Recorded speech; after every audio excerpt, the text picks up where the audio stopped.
There are other worlds, you know. Worlds by day, worlds by night. Worlds that fill your dreams to the brim with fright. They build you up, they knock you down. They make you scream, grin, and frown. But why not step outside and close the door to feel the heat on the cold dance floor of this serious place? On this serious earth. This serious dimension. This negative void. Welcome, listeners. Welcome to the red dimension. An earth out of phase with yours. Similar in many ways, but different in many more. This is where our story begins. Come fly with me in the sky of the green, and let us look down and scream, stare, grin and glare at this beautiful nightmare, this space gray cabaret. Welcome to the dark pale perspective.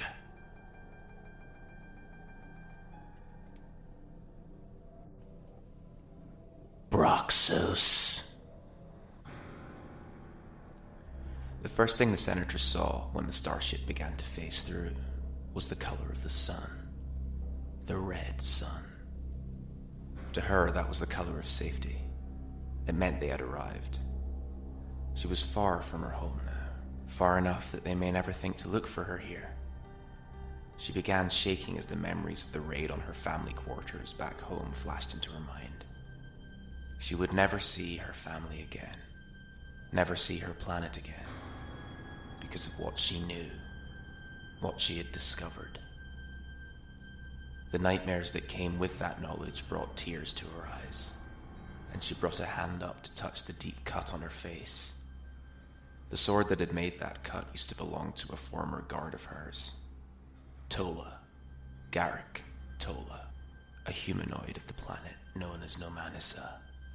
A planet of warriors, kings and queens. A planet of honor, an honor that he had betrayed. He had turned on her and drawn his sword, like everyone else had, like her own family had. They had decided to switch sides halfway through a raid on their own homestead, siding with the invading forces when they came to the realization it was her or them. Tola, at least, was dead now, and as she pictured his face, she felt the hand on her shoulder. Hey! She turned to see the face of Garrick Tola's killer. The face of her savior.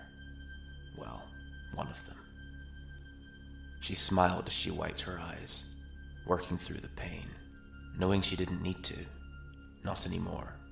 But she still had some fight left in her. They were planetside now, behind the red curtain, and were beginning their descent. We're here, ma'am. Thank you, Captain, Senator Braxos said as she stood up. Her purple-tinged skin was still slightly smoke-blackened, and her long, black and green wavy hair was a disaster. But she was alive, free to publicize the secret that she had learned, a secret that could and would tear down worlds. Is there anything I can get for you? Asked the captain, as he adjusted his battle-hardened forearm gauntlets, gearing up for the possible cold reception down below. This planet was safe for the senator. She had done nothing wrong, but the captain and his team would be in for more than a black mark on their already blemished records. The mission to rescue the senator back on her home planet of Croesus, out in the far reaches of the Siphon Sector, was completely unsanctioned in the eyes of the High Council, but apparently necessary, according to the shot caller of their little group. The humanoid, devilish father figure that the captain answered to, that they all answered to, because they didn't have any other choice. Senator Braxos shook her head. No, thank you. I'm just going to freshen up. I hear your High Council are somewhat terrifying, came a voice from behind Braxos. She jumped and turned. Oh, that wasn't the word that I was going to use. Well, it's the word that I would use, ma'am, the man said. The second member of the team, the doctor, the man with the dark pale eyes. Well, they all had dark pale eyes, but this man had the skin pigmentation to match. It suited him, although it was slightly terrifying when he smiled. A smile that would show silver-plated teeth and purple gums and a forked tongue. Braxos remembered thinking that it must work wonders during interrogations. When his mouth was closed, he looked like a normal humanoid, but open, it was almost like looking into the soul of a reptilian life form. And watching him fight was an unexpected sight as well, seeing as he was dressed in a black, figure-hugging casual suit, an accompanying three-quarter-length tailcoat, juxtaposed to the captain, who was wearing tactical battle armor, along with the third member of the team, the commander, the mechanic, another humanoid that the senator hadn't seen since the battle back on Croesus. Braxos composed herself. In that case, I better change. Do I have time? There are some clothes in your quarters. My friend has a good eye. He nodded at the doctor. I have more than one good eye, Captain. More than two, the captain said, smiling. The senator made her way to the back of the ship, leaving the two men still staring at each other. They were still smiling, the doctor's smile wider than the captain's, but his disappeared when the doctor heard the telltale metallic, whining noise of the doors to Senator Braxos' quarters closing. "Suck up," said the doctor, taking a seat at the round table that sat in the corner of the main bridge. "How about shut up?" snapped the captain. "I'm sticking with suck." "You suck." "You suck, ma'am?" "Seriously?" said the doctor. "Have you developed a soft spot for this disgraced politician? This woman who is a pariah to her people? I've seen you body slam your own mother out of a window, but traitors turn you on. You're so backwards."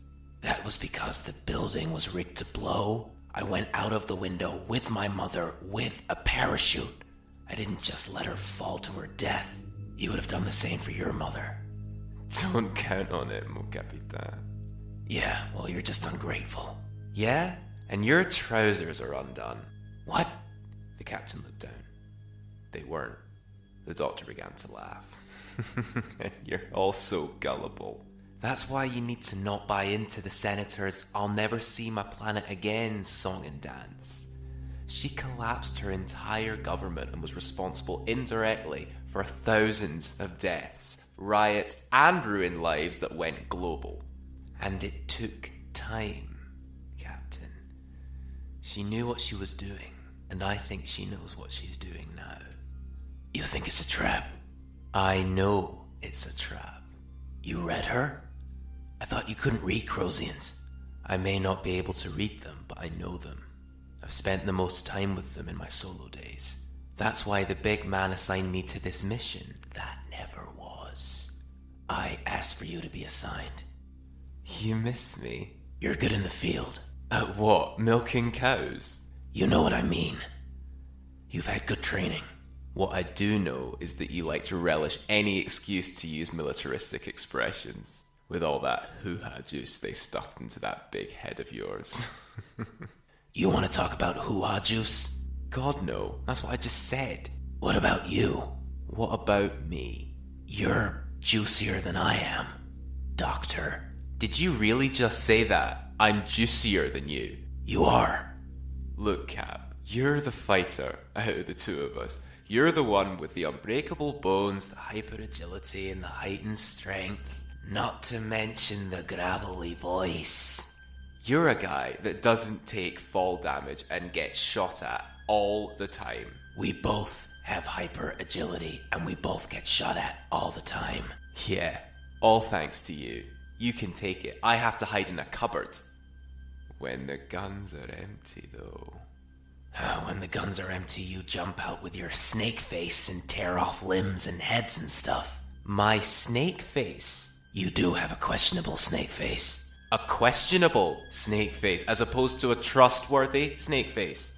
Look, it wouldn't hurt to look less like a pale demon with knives now and again. Like at parties and stuff. The suit balances it out a bit, but you can do better. You can do that face-shifting thing you do. That face-shifting thing is difficult to keep up when you're attempting to also be nice to people. Then grow a beard or something. Oh, no, boy. I ain't taking any more hairy leaves out of your book. I'm not ashamed of my occasionally questionable and potentially trustworthy snake face. The captain sighed. There it is. That's it. Right there. What? You were the big man's second attempt. They gave more to you than they stripped away. You will always have that over me. Who you are doesn't suck. Never say always, Cap. You can never know all the ways. That can't possibly be as poignant as it sounded. I know I'm still not able to read you, but I think I'm the problem. You can read and connect with most sentient life forms in the galaxy, Doctor. It's not you, the captain said. It's me. Are we really that cliché? I think we just might be. Huh.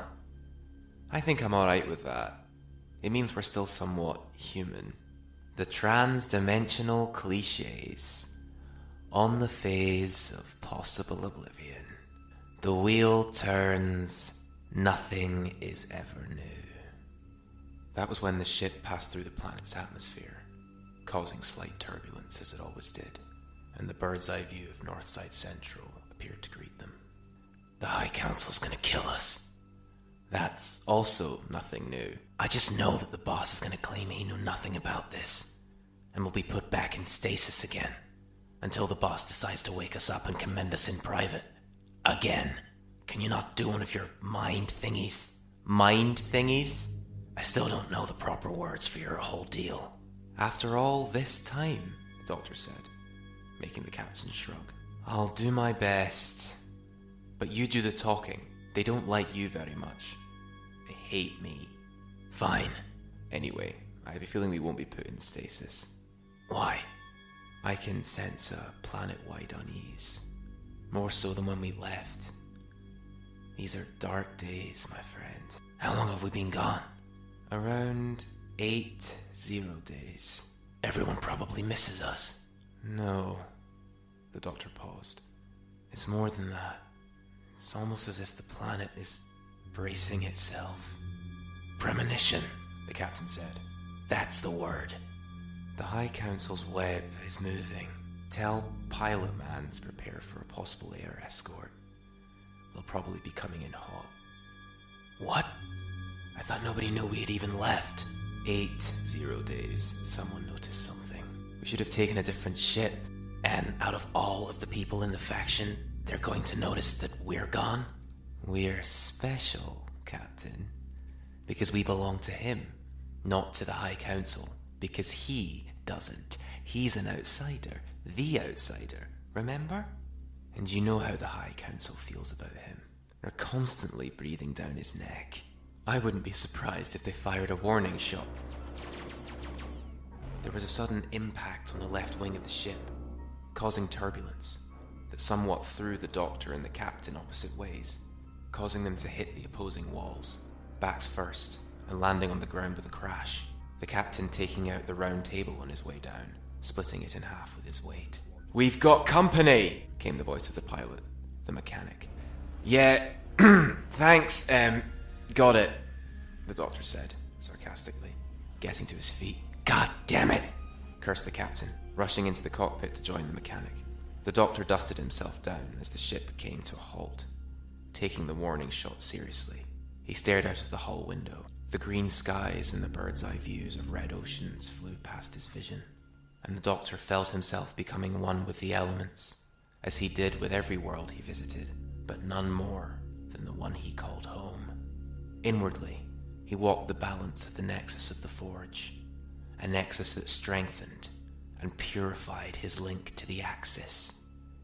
The axis of all things. You done yet?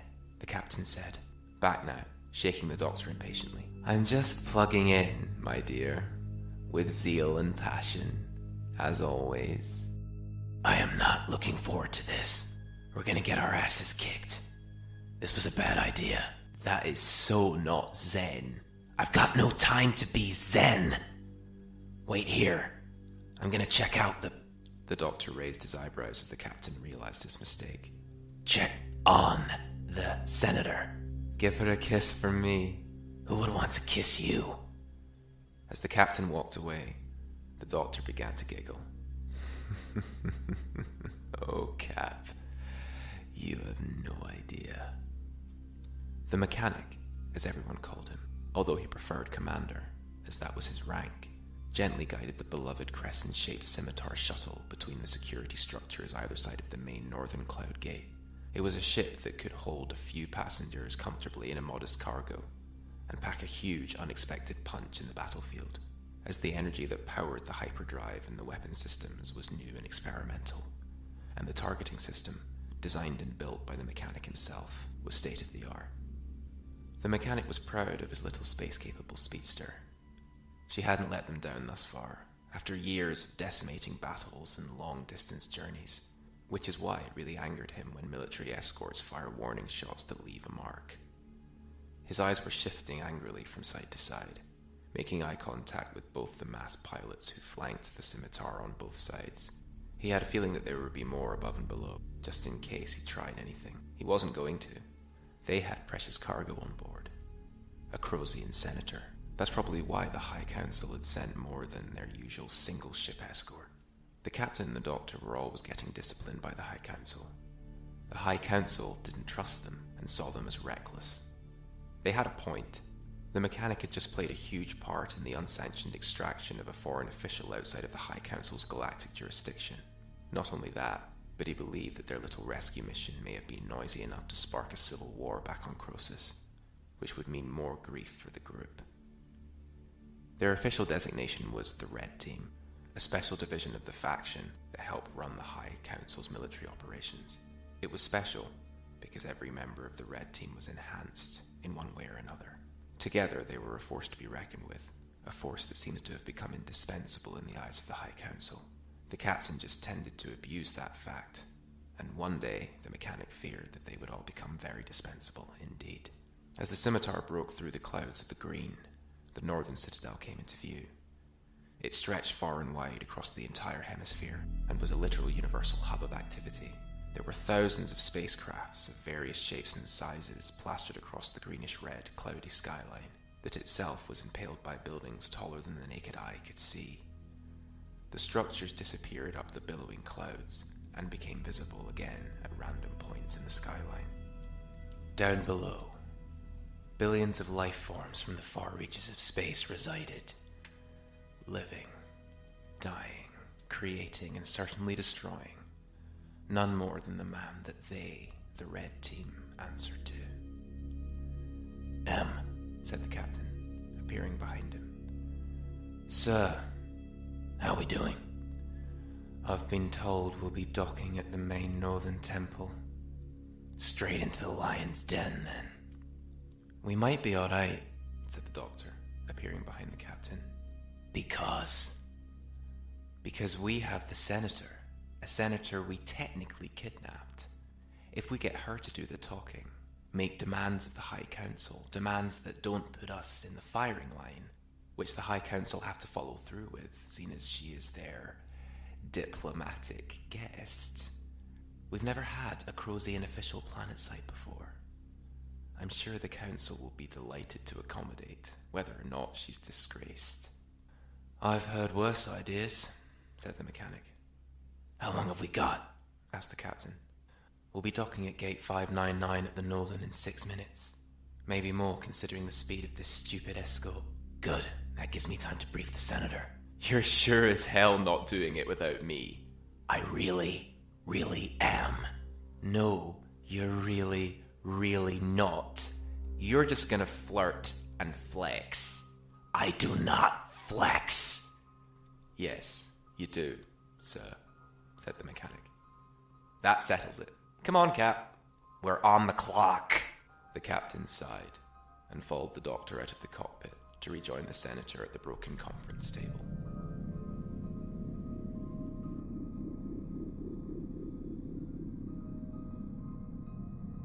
Sleepers.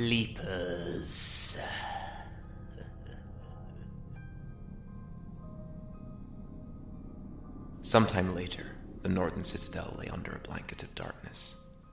The nightlife had commenced. The various cultures, their pleasures, fears, vices, and demises all blending together, along with the constant air traffic, into one indecipherable mass of sound. Indecipherable for all but one, the dark pale doctor. He was standing out on the balcony of a penthouse-like structure, living quarters that sat on top of the cylindrical skyscraper that was the main Northside High Council Plaza, with a view of the Violet Mountain beyond the reaches of the city. The High Council insisted that Senator Braxos be their guest for the time being, given that she was in exile from a planet descending into turmoil. Sure, it was nice of them, but the doctor saw past that.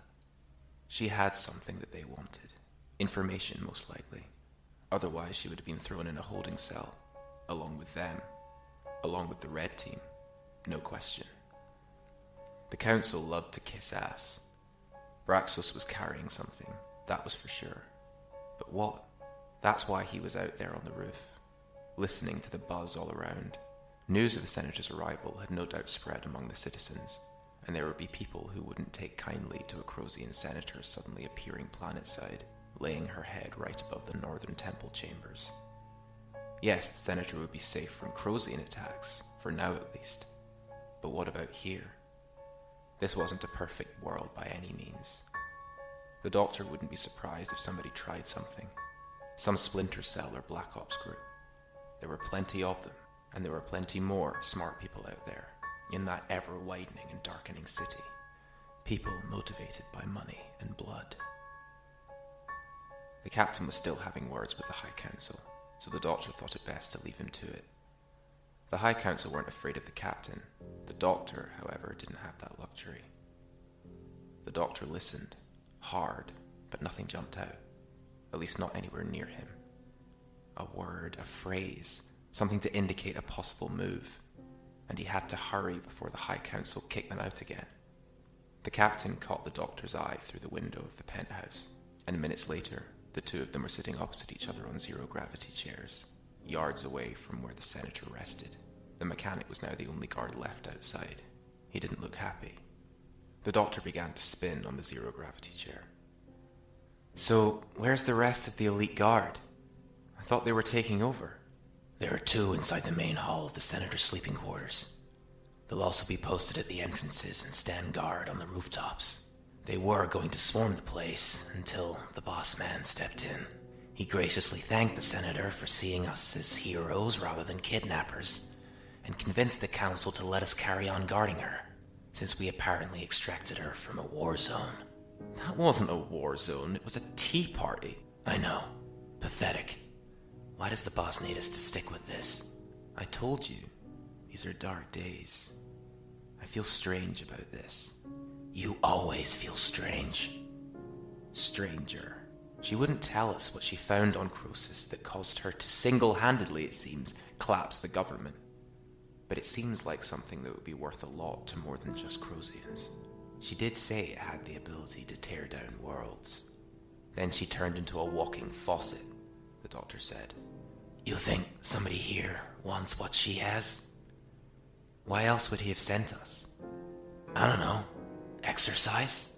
He once sent us out on a 2-week run to bring back some space ooze. That was special space ooze. It was still just space ooze.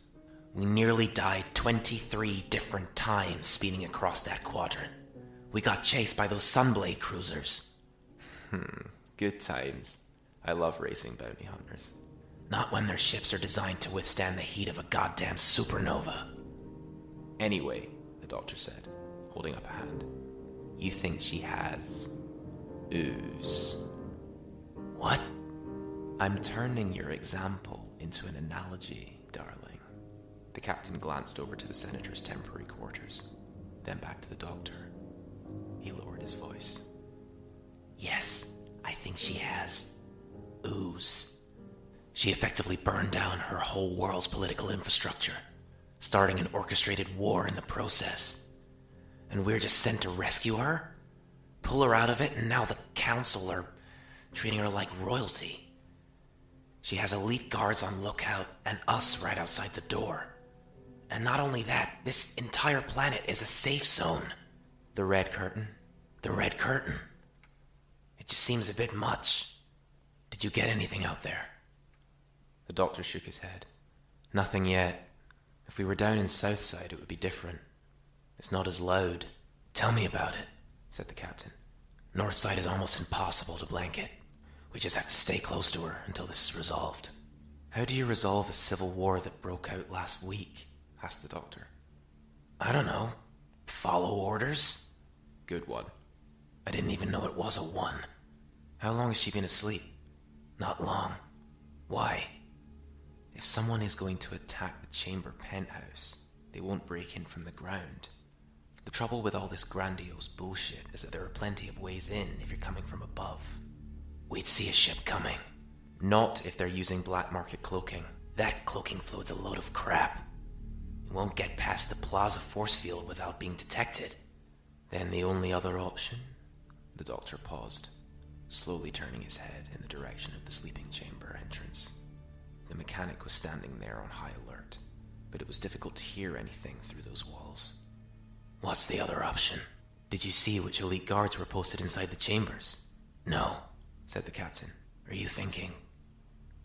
Sleepers, the two men said in unison, the term they used for rogue operators within the High Council's elite guard. It was a common occurrence, which just served to highlight the terrible state that the planet's security was in. The captain glared at the doctor. What? The doctor asked, cocking his head and smiling. A smile that never ceased to disarm the captain whenever he saw it. What do you mean, what? Do your thing. I do a lot of things, Cap. You'll have to be more specific. That fly-on-the-wall perspective thing. Or just probe one of the guards. Why don't we just go in? We can't just burst in there. Not if we're wrong. Now shut up, close your eyes, and concentrate. That's an order. Mon capitaine. Don't. The doctor sighed. Fine, but don't blame me if there aren't any insects in there. I can't probe the sleepers directly because of their stupid new headgear. They're probe-proof as well as total fashion disasters. Fine, just hurry up. The doctor closed his eyes. What do you see? The doctor bristled. That I have around 6 extra legs in there. I hate spiders. Shut up, I'm on the ceiling. Then look down. What do you see? A sleeping senator. Sleeping or dead? Sleeping. What about the guards? The captain saw the doctor cock his head to the right ever so slightly, and he could almost imagine the 8-legged creature on the ceiling changing direction to survey another part of the senator's room. Then suddenly the doctor shot up, eyes wide with alarm, immediately hurtling to where the mechanic was still standing guard. Commander! Move your ass! The mechanic spun around, automatic weapon pointed downwards as he attempted to open the door without success. The captain drew his firearm, preparing for battle as he followed close behind his friend, who was also preparing by drawing 2 short, black, narrow-bladed combat swords from either side of his metallic belt, his signature weapons. His hands became in sync with each other as he twirled the blades to point behind him rather than in front. Elite guards wouldn't be easy to overpower, so he would have to go on the defensive, most likely distracting them so that the captain could pick them off at close range with his signature weapons. A matching set of silver revolvers, housing rounds more than powerful enough to penetrate the elite guard's armor. The door still wouldn't budge, so, shouting for the mechanic to move, the captain overtook the doctor, bringing his shoulder forward and launching himself into the air. The captain's immense strength connected with the ancient double doors. The force wasn't enough to knock them down, but rather break the lock that was keeping them closed. The doors sprang open, and the captain hit the ground, just in time to see what the doctor was so alarmed about. The 2 masked guards were standing at the foot of the senator's large bed. One of them had a weapon pointed directly at the senator's chest. The Crosian herself was suspended in midair, clearly terrified. held in place by the anti-gravity beam that was emanating from the larger of the two elite guards. The other was facing the double doors, and so he had plenty of time to react as the Doctor sprang up into the air, using the captain as a height booster. This caused the captain to hit the floor again, clunking his head. "Oh, come on," the captain growled as he witnessed the Doctor's two blades clash with the ceremonial combat staff that was standard issue for all the elite guards. The guards themselves were well trained. They had to be, as they were mostly charged with protecting the council members themselves and other important figures. As the two men battled, the captain made for the larger guard, who was pointing another firearm at the captain's chest. The larger guard had had time to draw a second gun thanks to the delay of the captain recovering from his fall. Even so, the two guards were outnumbered. There was a sound of automatic gunfire, and the hand that was holding the larger guard's second gun exploded, making the large humanoid cry and whimper in tremendous pain. "Ouch," the captain grunted as he fired a shot into the guard's leg, then jumped into a graceful turn and slammed his right leg into the side of the guard's helmet, sending him flying off of the raised platform that the bed sat atop. He hit the wall to the captain's right, and the captain turned to see the mechanic's smoking gun. He was about to thank him when the Doctor careered into the mechanic, sending them both flying back through the open doors. The mechanic rolled to the side to give the Doctor a chance to recover. It seemed the more slender of the guards was a larger threat thanks to his speed. The Doctor returned to his feet, changing his strategy and deciding to go on the offensive. The captain raised his gun to point to the slender guard. "Do you need me to—" "Nope," the Doctor cut in. "Are you sure? I've got this," the Doctor said, as he took advantage of his hyper-agility and leapt into the air, turning the sword in his grip so that it was pointing directly at the second guard. The Doctor brought his right arm back and launched one of his combat swords in the direction of the guard's chest. However, the guard was ready for this, and brought up his worn staff to bat the sword away. As the staff and the sword connected, the Doctor saw his chance, now grabbing the sword he was still holding with his other hand, and sent it slicing downwards as he landed. The guard had been too busy worrying about the primary attack, and hadn't been expecting the secondary blow, a blow that connected with the guard's left arm and sliced through it completely, armor, muscle, and bone. The blade was now embedded in one of the guard's ribs, and what remained of his arm was gushing blood, spattering the Doctor's dark pale face. "Yeesh," said the mechanic, as the guard began to scream. The captain was so busy taking in the amount of green blood that was soaking the ancient marble floor that he failed to see the larger guard that was now on his left raise up and pull a knife from behind his back. A knife with a golden blade. The captain did hear the senator cry out in warning from behind him, but it was too late to block the knife that was now flying through the air. It embedded itself in the captain's shoulder, and the force behind the throw sent him flying to the side. The senator screamed again as the captain rolled several times on the marble floor.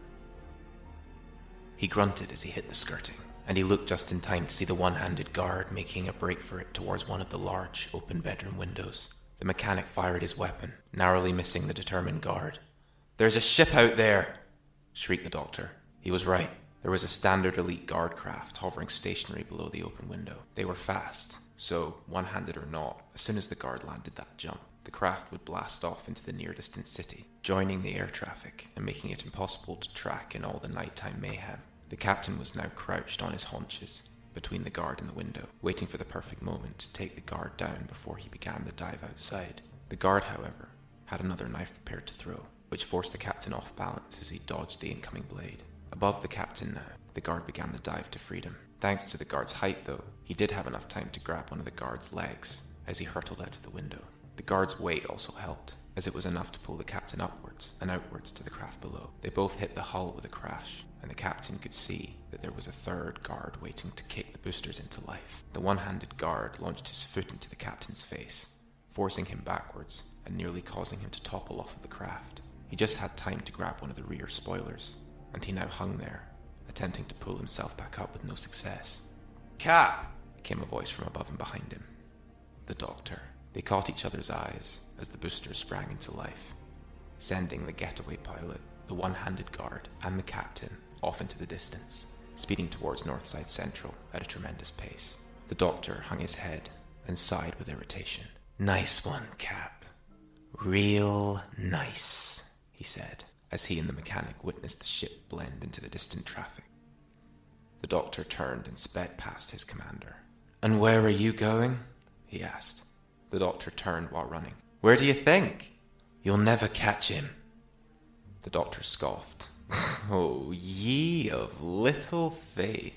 He ran past the still bleeding, one-armed guard on the floor, stopping to remove his second sword that was still embedded in the guard's upper ribcage. He turned to the mechanic. "Keep an eye on this twat weasel," he said, sheathing his sword and setting off again. He needed a ship, and he needed one fast. As he ran, he called back to the mechanic.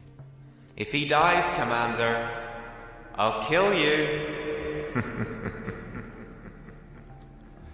Out in the near distance, further into Northside Central, the captain clung to the spoiler hard, cursing to himself as the G-force increased.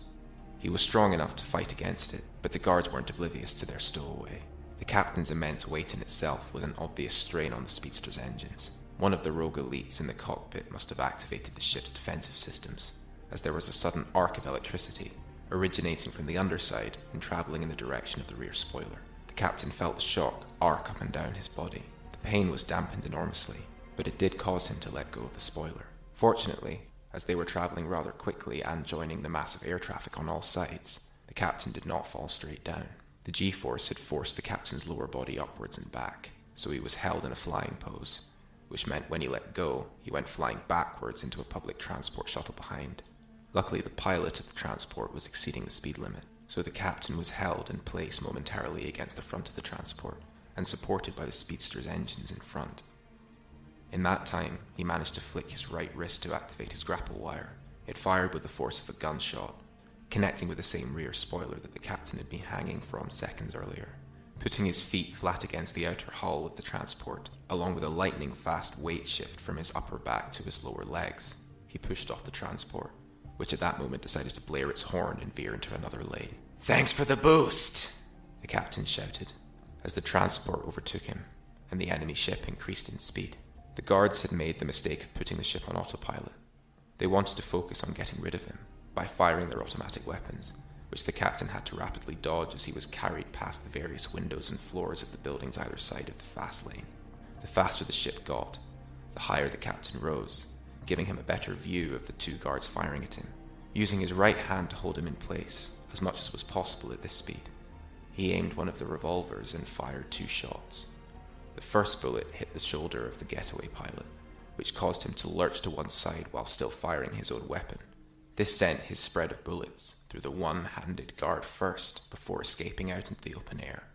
The force of the pilot's accidental automatic fire sent the one-handed guard flying off of the open-top speedster, creating bizarre, impossible shapes with his broken body as he tumbled through the air, narrowly missing a few ships on the way down. The second bullet the captain fired hit the console to the right of the pilot, causing it to reboot to account for the damage. The reboot, however, also caused the autopilot to shut down and return to manual control. This meant that when the pilot weakly clutched his shoulder, dropping his gun as a reflex, and fell to his right, his body came into contact with the central joystick, forcing the speedster to the left and careering into another small speedster in the left-hand lane. This caused the enemy speedster to suddenly slow down, which sent the captain flying round anti-clockwise in the air. As the captain prepared to hit the cockpit sideways on, he extended his grapple wire slightly, to give himself more room to maneuver if he missed. He didn't. Instead, his legs came into contact with the pilot's face, and the captain now lay across the leather seating of the speedster. He disconnected the grapple wire from the rear spoiler, and sat upright in the ship. Luckily, the person the speedster crashed into veered off into another lane, and the ships behind him weren't close enough to be a problem if he acted fast enough. He held his gun in his left hand and took control of the ship with his right, picking up speed in this lane and then also veering into one of the lanes closer to the left-hand side, meaning he could slow the vehicle down and maintain it at a steady pace with one hand and interrogate this whinging elite pilot with the other. The captain put a bullet in one of the pilot's legs, then cleared his throat.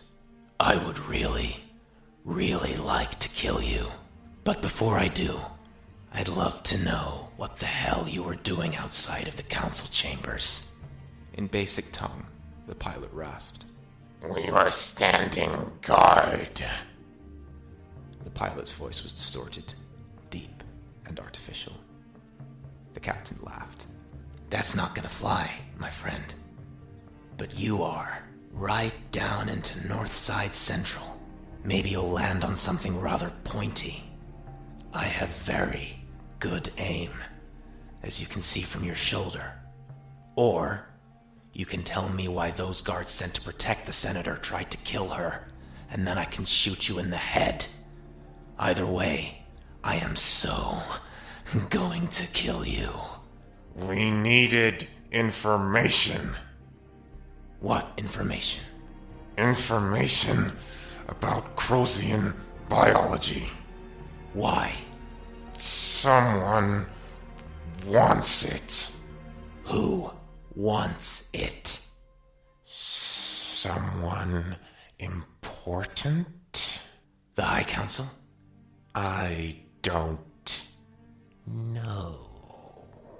You're gonna have to do better than that. The captain fired another shot into the pilot's foot. He screamed in agony. We weren't trying to kill her. We were extracting her DNA.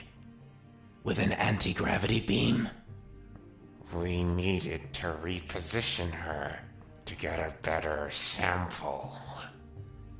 And did you? I don't know. I was in the ship, remember? You killed the only 2 guards who were in the room. Does anyone else at the Elite Guard know about this, other than the unit that you were assigned to? Not that I know of. That's not helping.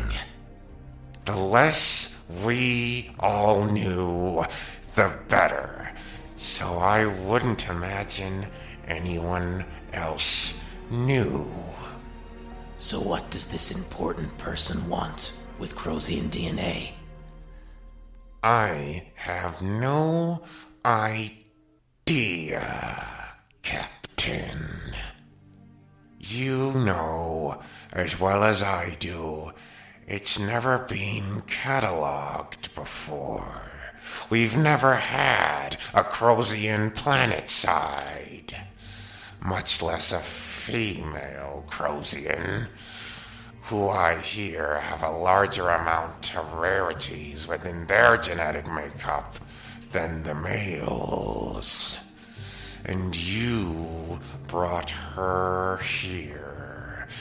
You and your bizarre doctor friend brought her back here, behind the red curtain.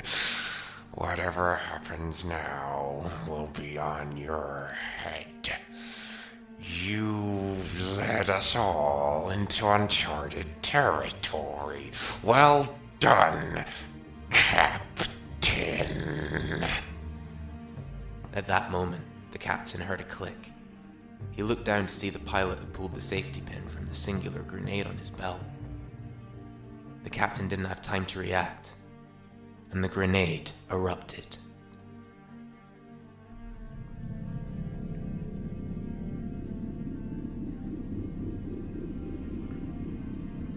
The skies of the gray.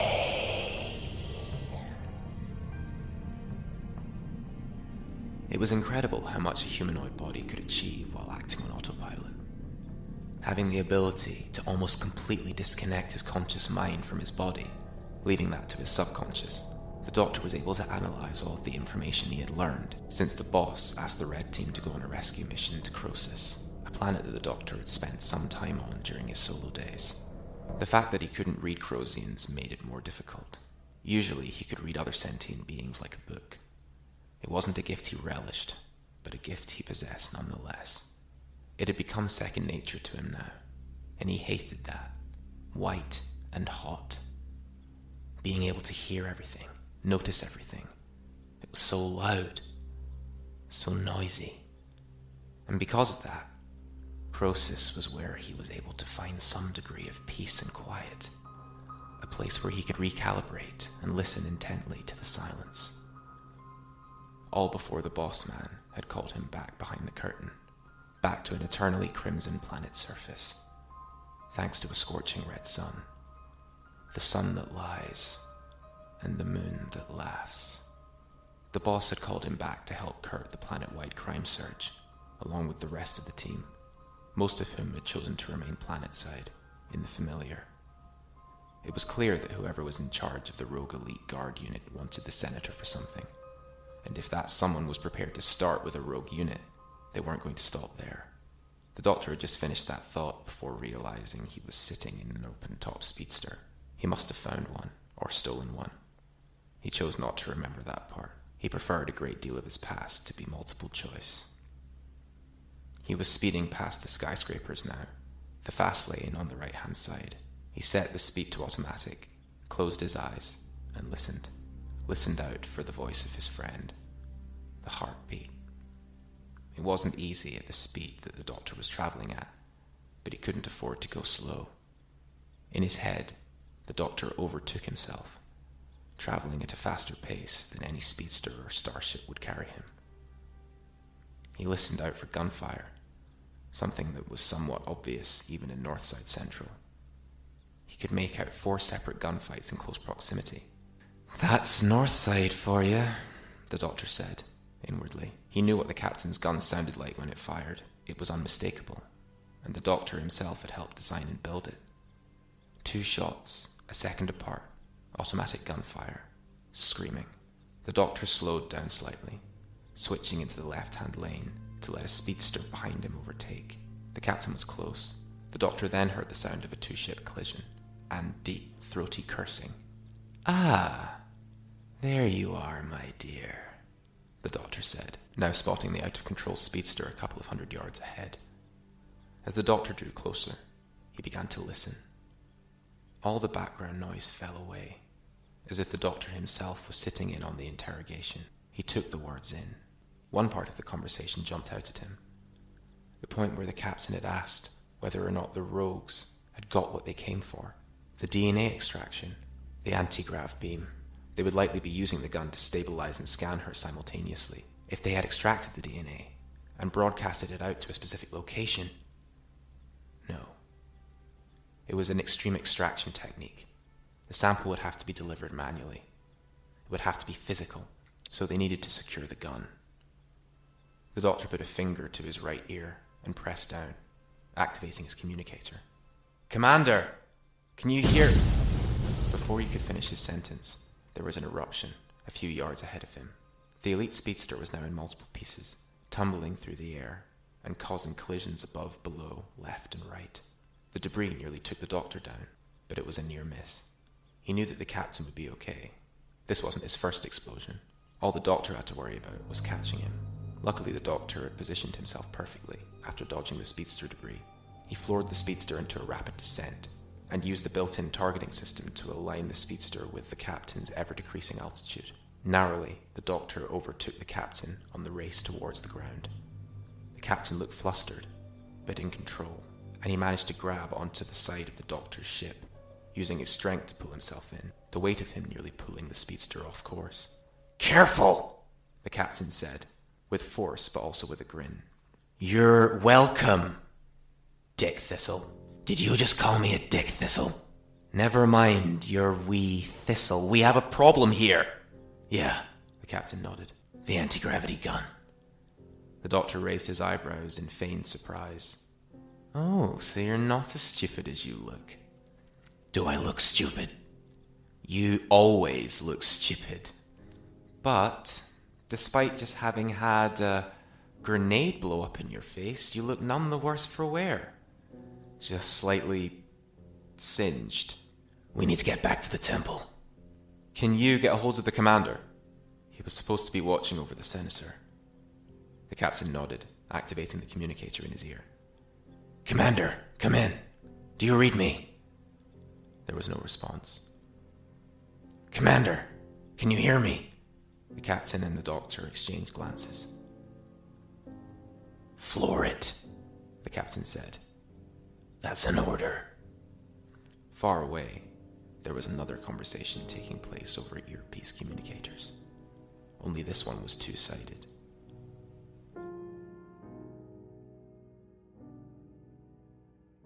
"Do you have it?"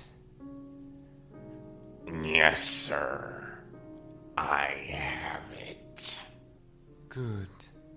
Bring it to me. Now. What of the commander? Incapacitated. And the senator? The same. Bring in a cleanup unit to ship the Crosian over to cryogenics. All I need is the DNA sample.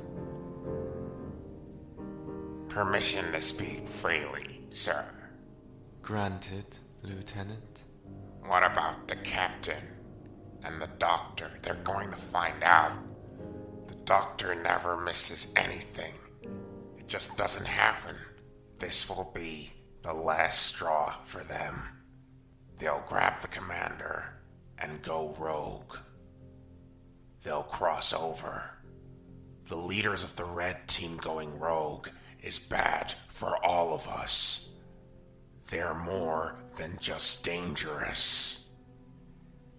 That they are. And I'm sure they'll fall off the grid for a while. Years even. That's to be expected. They'll be there for the curtain call, though, Lieutenant. Don't worry about that. Sir. What? Are we really crossing over? Yes. And we'll have a bit of leeway. Leeway, sir? Crossing over means time displacement, Lieutenant. This was all explained at the briefing. By the time everything starts to happen, and the rest of the planet knows the truth, the humans won't be fighting an invasion. No, they'll be leading a failed revolution, a futile resistance. We've written their histories for long enough, just like we wrote yours. But now, Lieutenant Hannington, it is time to write their futures.